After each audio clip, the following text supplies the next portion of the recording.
Welcome back, my friends, to the Predictive PlayBook. This is Wednesday, May the 12th, 2021, at a little bit after 1 o'clock Eastern Standard Time. And then for you guys on the West Coast, that is a little bit after 10 a.m. I am pleased to have one of my favorite guys in the house here for this show, in Joe D'Amico. Joe D'Amico is running very hot right now. He's 7-1 the last 3 days. He ranks number one the last 7 days with a 15-3 record at sportsmemo.com. Last 30 days, he is number two with a 47-27 record for 64% winners.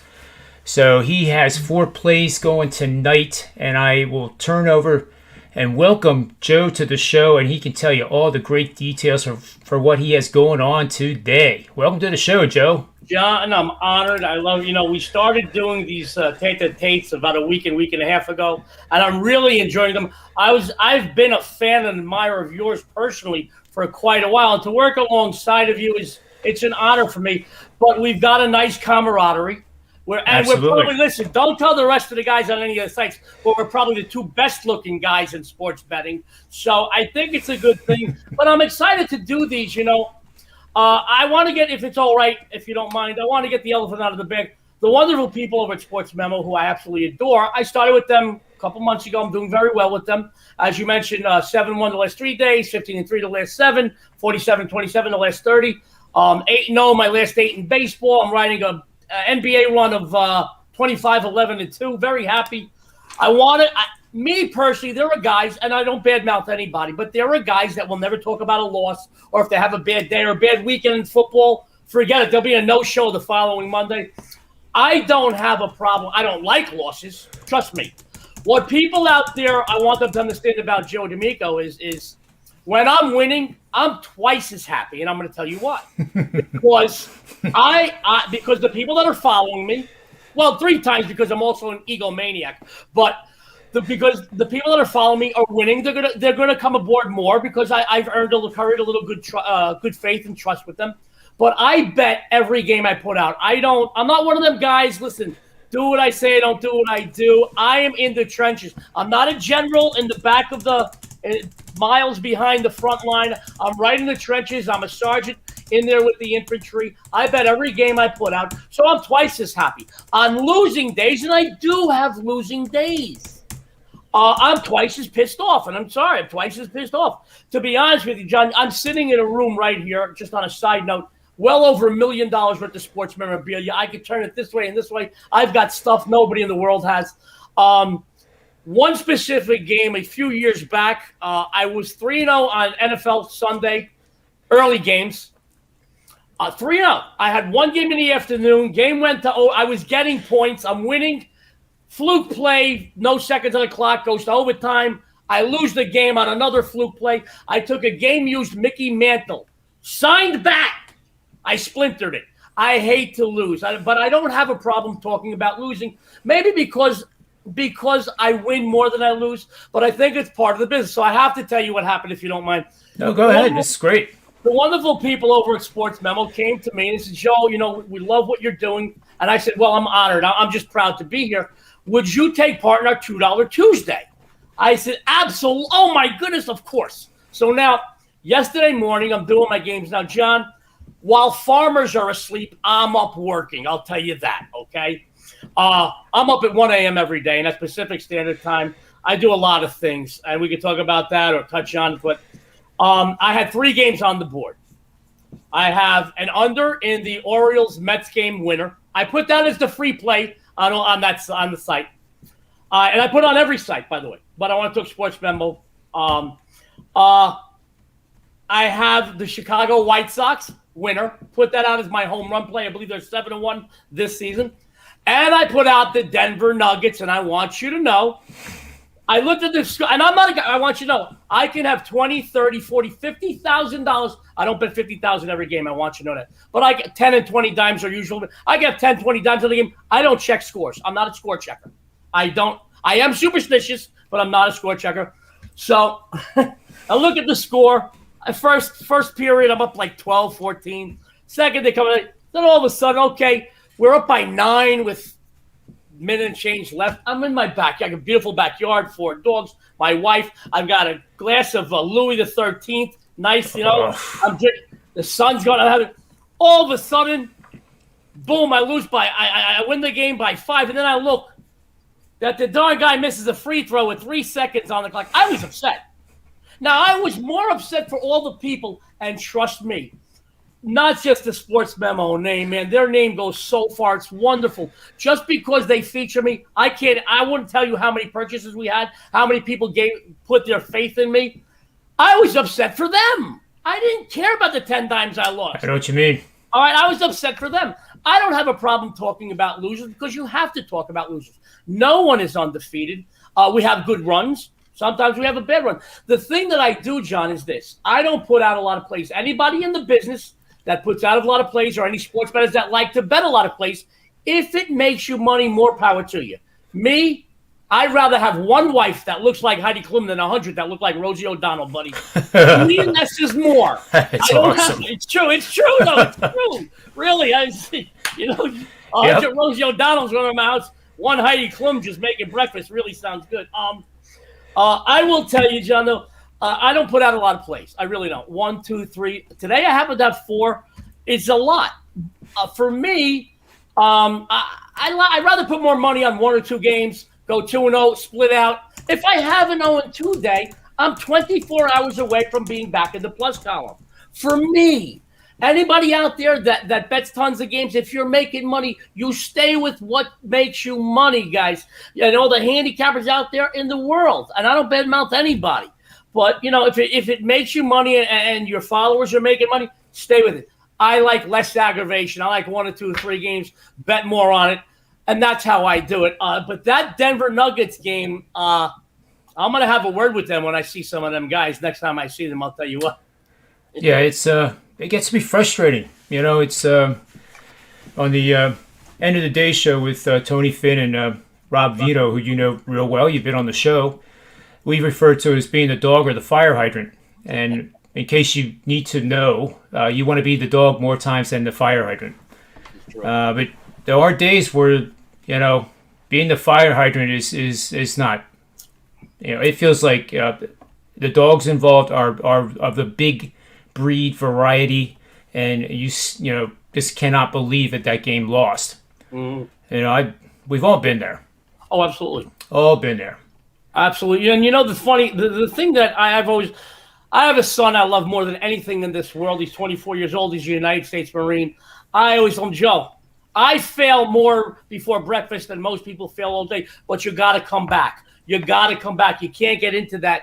It's how you come back. Listen, I lie and I say I'm 5'8". I think we all know I'm not. When I had hair, I could tell people I was 5'10". I'm short. I was a great quarterback in New York, a great baseball player, blue chip baseball player. I was a boxer, 94-0 in the ring, but I got knocked around too. It's not when you get knocked around, it's how you come back from being knocked around and how you handle yourself.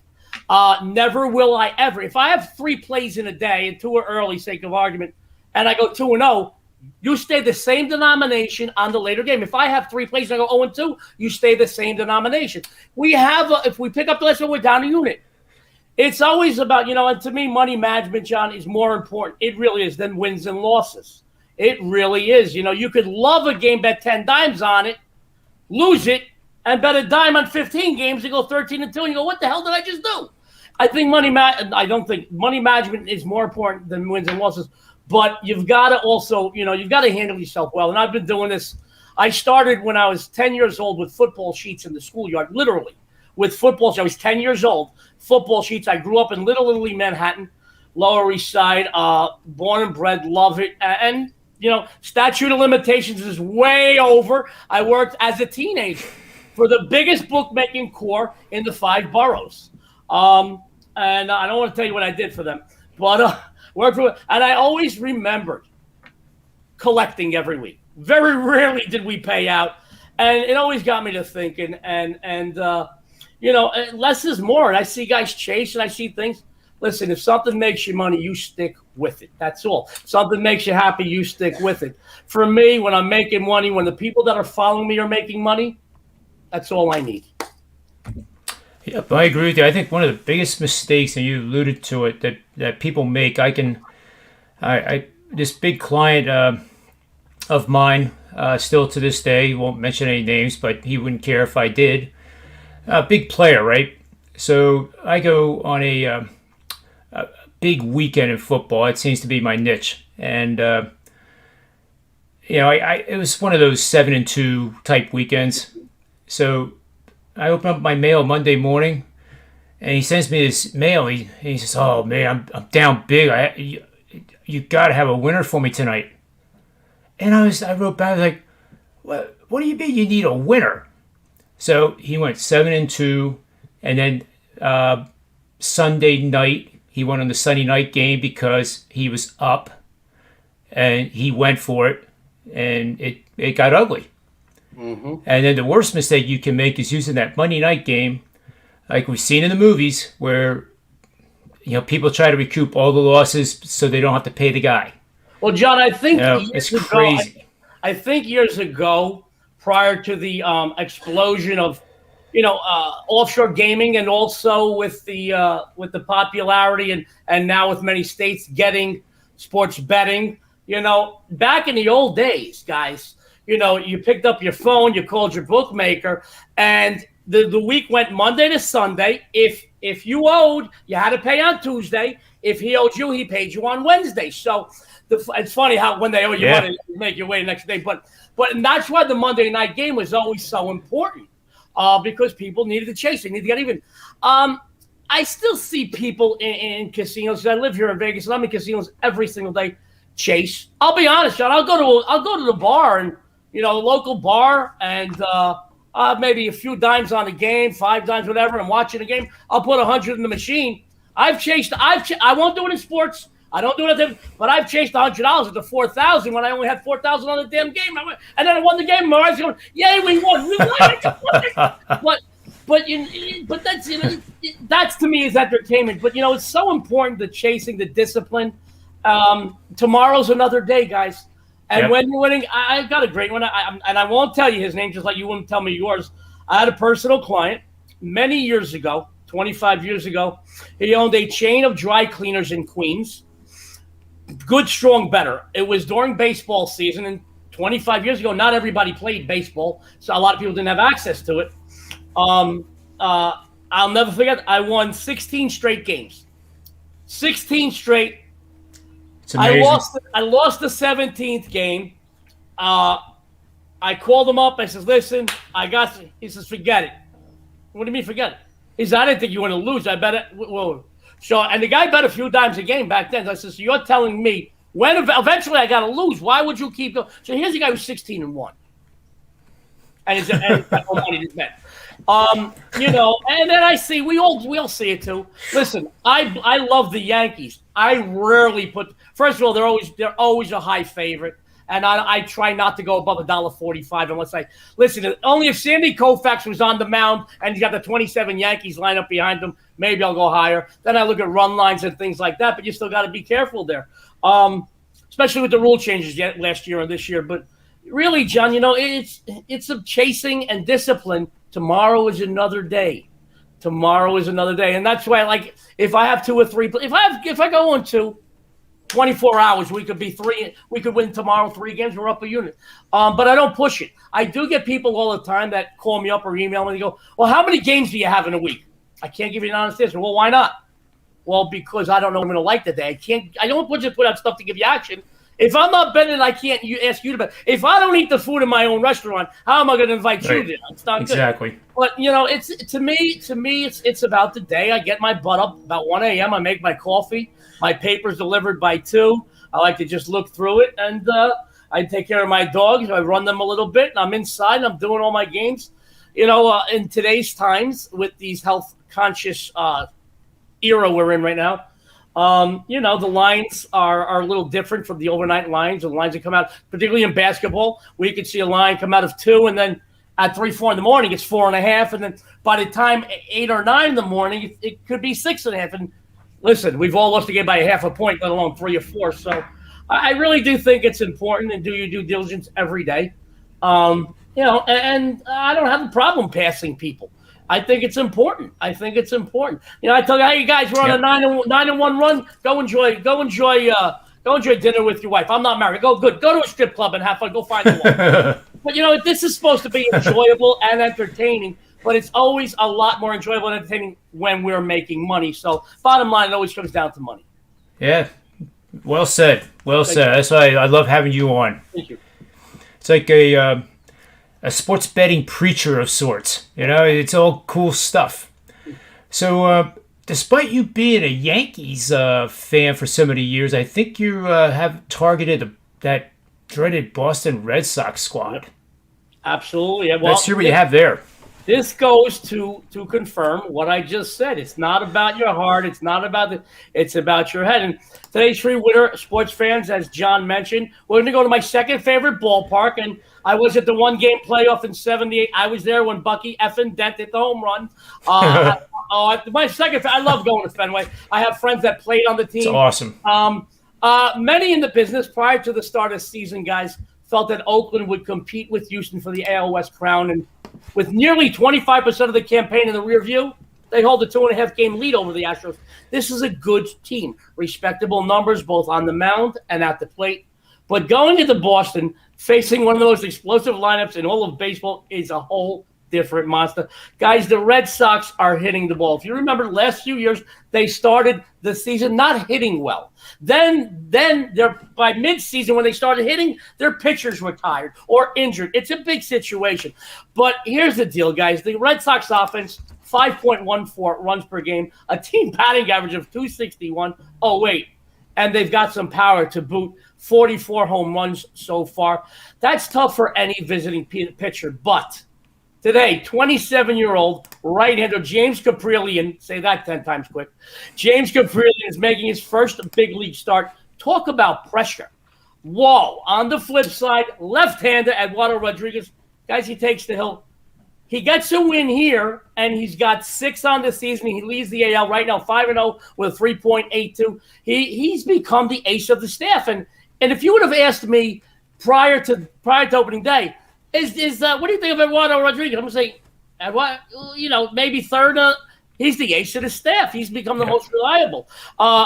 Oakland took game 1 yesterday, but I do feel Boston at home with that lineup. They were held down. I believe it was 2 runs they scored. I think it was 3-2. Don't quote me. I think it was 2 runs. They'll come back. And plus, they got confidence. Prior to yesterday's loss, they won the previous 3 meetings, and they're a whopping 48-20, the last 68 in this series at home in Fenway. Guys, if you're going to play this game, get it now. I do think the number's going to go up $1.50, 51, 52, 53. Might even go up higher. The Red Sox come back with a vengeance today. Yeah, I'm with you on that one. I'm ready to go to the window now. I can add fuel to the fire and tell you that Rodriguez, team record 30-7 against the money line when facing teams who strike out 7 or more times per game spanning the last 3 seasons. Oakland strikes out more than 7 times. So as well as he's pitching and in the form that he's in, you would think, again, he'll probably record 8, 9, 10 strikeouts today. Oh, absolutely. You mentioned some trends, some streaks. I do put some stock in trends and streaks in all of sports betting, but there is no other sport that is as streaky as baseball, guys. And I put stock in it. You can look at a certain team that might not be scoring. Maybe they're not winning. And maybe a pitcher doesn't have a winning record on the season, but he's 4-1 lifetime in 8 starts with a 2.12 against the so-and-so opposition. You've got to look at these things. I'm not saying put all your stock in trends and streaks. I'm saying if you're leaning towards something, a trend or a streak, especially in baseball, could confirm it for you. So you can put a few bucks down and, you don't win every one of them, but at least you made your best educated guess on what you feel is going to be in the payday. I can't agree more. It's a statistic called the p-value, which is like the z-score on steroids. And Mr. Finn and Mr. Vino have encouraged me to change it from p-value because on a live show especially, it doesn't sound very good. So they're encouraging me to do the JR value. But then I have a hard time doing that too because, why should I take credit? But the p-value and the JR value is a way that I can look at different trends and different parameters. For example, you can get trends, say, in baseball, college football that are 15-3 that look good. Wow, look at that. But if you look at the p-value, it actually tells you that trend is way overextended, it's matured, and actually supports the other team. So that's where people starting out have to be careful looking at these generic trends. Tony Finn makes fun of it too, saying that, let's see, it's Saturday, it's a day game, the team ate at McDonald's this morning, and they're 15-0. And that's being a little exaggerated, of course, but I mean that's a great point. But these trends I'm going to tell you right now show no signs of regression, and they are quite solid. And I'll just quick rip them off here because I didn't even know until we started talking that these were existing for Rodriguez. He is 15-0. Money line as a home favorite last 3 seasons. 30-3. Now these are the team records. 30-3. Home favorite of -150 or more. Well, I'll tell you what, if you see that Sure. fuels you in telling the people that if they like Boston, you go now because it's not going to go below 160. Wherever it is right now, that 155, 160 level, I don't think it's going lower. No, I agree with you. I agree with you. And those are like Pedro Martinez numbers from back in the day. That's off the charts. Yep, 15-1 after giving up 1 or less earned runs in his last start, spanning the last 3 seasons. And those are all quality trends that show no signs of regression. There's no worry with those. I mean, that's just outstanding. And this year, John, with him specifically, with Rodriguez, with him being on a run, pitching well, and then going to the mound knowing he's going to get 5 runs minimum from his offense, it's a whole different level it could bring a pitcher on. It really is, And I'm glad, I'm not glad for the Red Sox. Trust me. I'm not I hate the Red Sox. That doesn't mean that we can't make money on. No. I get you. I got you 100%. For you. You're going to laugh. I got to tell you this. I'm sorry, but go ahead. There's a showcase to my left with maybe 80, 90 baseballs, a half a dozen pucks, 8 or 9 helmets, a mitt, 35, 40 footballs, and 15, 20 basketballs, all signed right here. I run into someone at an auction. I'm one of the larger sports memorabilia private collectors there is. I run into someone who knows me during his playing days, okay? A famous Patriots wide receiver. So he comes to me and says, I know who you are. I get a kick out of you. I listen to your shows. You listen to my show? You listen to a gambling show? So he says, I heard you're a big sports collector. Can I send you something, This is after BS and winning for a while. I said, sure. Send me something from your college days. True story. So I'll tell you what it was. It was the year Tim Tebow entered the draft. So I also ordered a Tim Tebow ball because we like Tebow. My wife had a crush on him. I love my wife. She had a crush on him. We liked him a lot. I had a Tim Tebow ball coming. It's a true story. So ding dong, bell. The doorbell comes, and I look at it. Oh, look, best wishes, Tim Tebow. All right, I put the box down. A day or so later, I put it up in my showcase, blah, blah, blah. 2 days later, and I get another ding-dong. I'm looking at it. And I look at the Tim Tebow. So what the heck is the other one? Tom Brady, Wes Welker. It was Wes that I ran into. Tom Brady, Wes Welker. Funny thing, I won't put anything out of the Red Sox. I took the ball, put it back in the original box. The garbage comes on Fridays. It must have been Monday, Tuesday, Wednesday. Put it back in the box, taped it up, put return to sender. Like 2 weeks later, or a week and a half later, I get a call. Joe, hey, how are you, Joe? Did I do it just right? I said, Wes, you sent me a Patriots ball. I won't put nothing out from the state of Massachusetts. Are you crazy? He cursed me funny, hysterical. He actually did send me the ball back and told me, I'll tell you, he told me to put it in a place on my body that it won't normally fit in a funny way. But he did send me a college ball too. No, I'm not a Red Sox fan, and I have a friend who played, a dear friend from Vegas, who played second base for the Red Sox for many years, statistically their best World Series hitter. And we golfed one day. He came over and said, "Where's the ball I gave you?"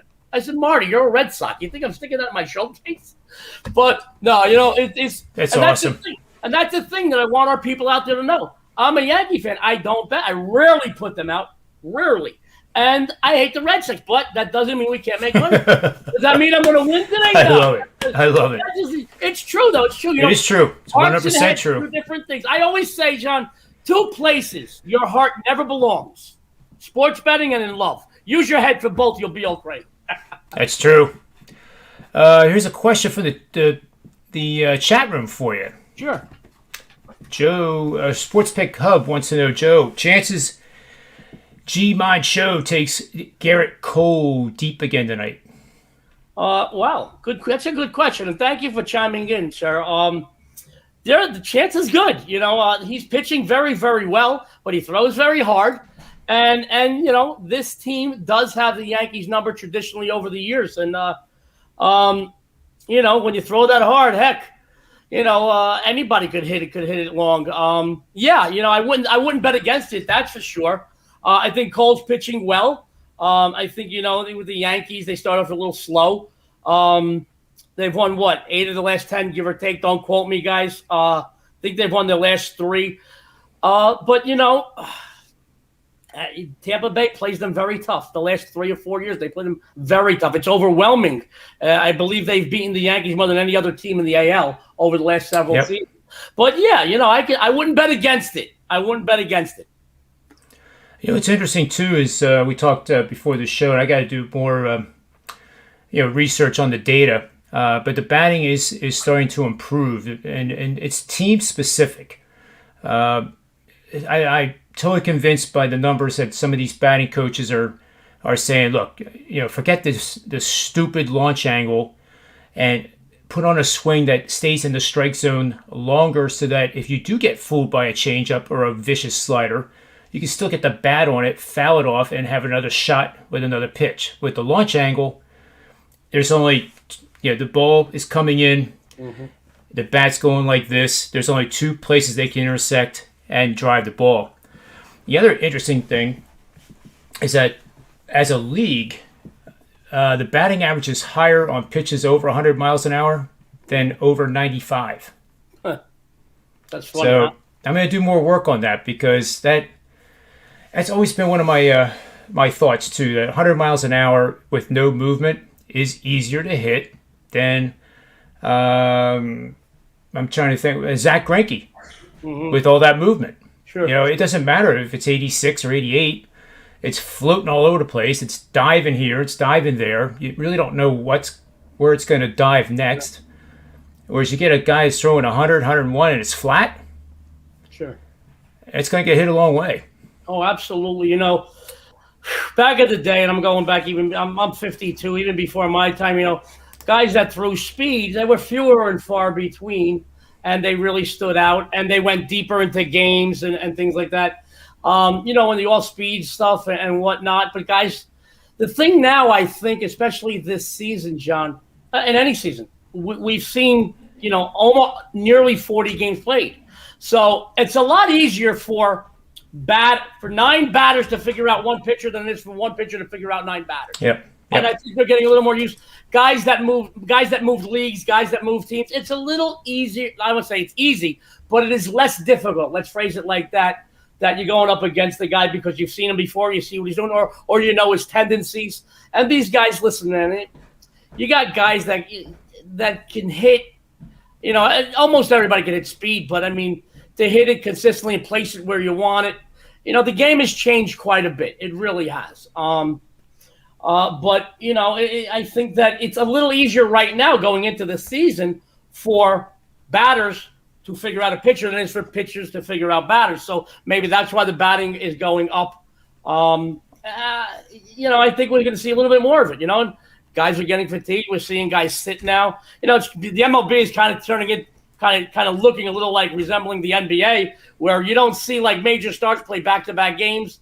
We're seeing guys sit now, and it's with the rule changes and whatnot, and it's going to be a very exciting season. But I believe you're going to see the batting averages go up. You're going to start seeing the better hitters, the perennial top 10 guys. They're going to start separating themselves from the rest of the pack. But I think overall, the hitting is going to go up. You're going to see the long ball and things like that. But I think we always, most people out there, they love a 9-8 ball game. Me, I love a 1-0 game. That's my favorite to be at. Having a beer and a hot dog in the stand with my lady, watching a 1-0 duel, that's just an exciting thing. People like to see home runs. They always did. But you know what? It's going to be a great season this year. Looking at the standings, we figured out basically the top couple teams in every division. We talked about this last week, you and I, and the teams are the cream is starting to rise to the top, and you're going to start seeing the first and second place teams in those divisions start separating themselves from the rest. But it's going to be a good season. This is a very exciting. Yeah. I don't feel that any team in either league is definitely going to be in the Fall Classic. I really don't. I would not say the Dodgers, the Yankees, Chicago, the Mets, and their payroll. You can't say anybody is definitely going to be in the World Series right now, and that makes for a good season. It really does. It really does. And I'm just looking forward to continuing my success for everybody that's watching me over on Sports Memo and following me. I got to tell you, I was overwhelmed yesterday with how many people gave me their trust on the Tuesday special. I was just overwhelmed. And thank you to the guys at Sports Memo for honoring me that I could do that, and I hope to do more like that. But I just look forward to a good season. Take one day at a time, brother. Take one day at a time. Yeah, that's well said, Joe. Every bit of it. And I have to say, Sports Memo is definitely, and you're finding it out now. You've been there a couple of months, and the guys that are on that site, and Wager Talk included, there is absolutely no animosity or jealousy or any of that among each other, because everybody's a veteran, and you almost cheer like I find myself cheering you on when you have $2 a day. Thank you. And that's how it works across the board. And that's why it's so much fun and why it's a huge success. Well, they did on both Wager Talk and Sports Memo. They strategically I don't want to say recruited. They strategically brought on certain people over the years. They just didn't open up and say, "Oh yeah, all right, you're a capper, come on board." They were very particular, and it's by invitation. Yeah, and that's I'm honored to be here, but that's why you don't see the animosity. I mean, guys root for each other. Hey, listen, I could drive any car I want. I've got a Maserati, a Cadillac, and a '72 Mustang. But if I see a guy in a $1 million Bentley, I don't want to key scratch his car. I'm happy. I work my ass off more and harder. This way, the next time I see that guy at the traffic light, he's going to say, "Damn, I want his car." But we root for each other. We're too old also to feel jealousy or because we've been through it. The veterans have been through it. We've been through it. We've been through a bad day, a bad week, a bad month, an off season. And when people still come back and they give you your trust because they believe you, it's an important thing. It's an important thing. I take a lot of pride. It's the only thing. I take a lot of pride in integrity, and that's why the transparency of talking about losses is so important. And just being honest. Hey, I have no problem splinting a Mickey Mantle game used bat when I'm upset, but I'm here to make money for myself and those people that give me their trust. It's important. It's an important thing, John. This is, the bottom line is we want to make money for our followers, and we want to make a good paycheck too. But I've made a ton of good paychecks in this business and betting. I've made a really, really a fortune, and I'm happy and I'm blessed. But I put a lot of time into this. While most people are sleeping, I'm awake and I'm doing numbers. It's what we do. It's what we do. Let me put it this way. Right here in Las Vegas, I do a lot for charities, and one charity I do a lot for our law enforcement. We have some of the best policemen in the world in Las Vegas, NHP, Highway Patrol, and in Henderson. And I always say it like this. Once a cop takes off his uniform for the end of his shift and he's on his way home, if he sees a crime being committed, he doesn't say, let somebody else take it. He pulls over because that's not what he does. That's who he is. And that's like I am. And that's like some of these other great guys on Wager Talk and Sports Memo. This isn't what we are. This is who we are. That's what we do. That's what we do. So true. You're right, though. And those guys don't get paid enough. Oh, absolutely not. Not even close. Absolutely. And my hat's off to them. And, whatever, for me, those people that protect our cities and those who Yep. protect our country.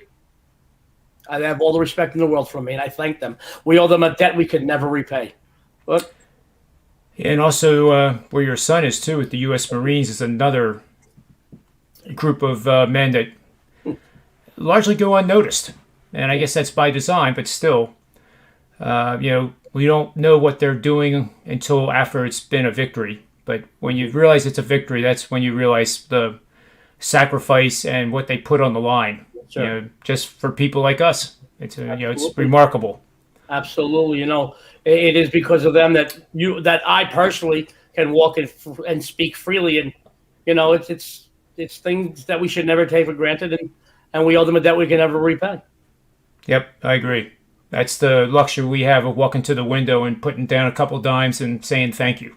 Absolutely. Yeah. Well, Joe, this has been great. I can't wait till I schedule you for the next time, and it's a good thing I'm in charge of the scheduling too. So you can bet in the guys in the chat room that he's going to be back often. John, I want to thank you very much, though, for having me. And I know I could give an aspirin a headache, but I appreciate you, and I'm honored to be represented. I am too. Oh, thank you for having me. I enjoy our chats. It's like two guys sitting around in a bar with a couple of beers, having some finger food, just BSing, talking sports, and that's to me the personal touch, the intimacy that we portray to those people that give us our trust, and that's why it's so important to you, me, and the other guys on Wager Talking Sports Memo that we win for them. It really is important to us. But thank you for having me. I'm just honored. Thank you. Oh, it's great. I am too. So next up on the Predictive Playbook is a show starting at 4 o'clock Eastern Standard Time. We have guys just like Joe popping in, just like at a pub, just like he described, and they stop in and would see their buddies, talk sports betting, free picks. We'll have Nick Borman on today for the PGA. He's very good at that. He'll be stopping in, and a few others. So it's really a really fun show, and make sure you like the show, and subscribe to it so you don't miss any of the shows. They're archived. You don't have to watch them live, but I think it's more fun when you watch them live. Yeah. So we have the Boston Red Sox here from Joe D'Amico, and make sure you get over to sportsmemo.com and get his 4 picks today. As I said in the beginning of the show, he's either ranked number 1, number 2 over 3, 7, or 30 days. He's a veteran.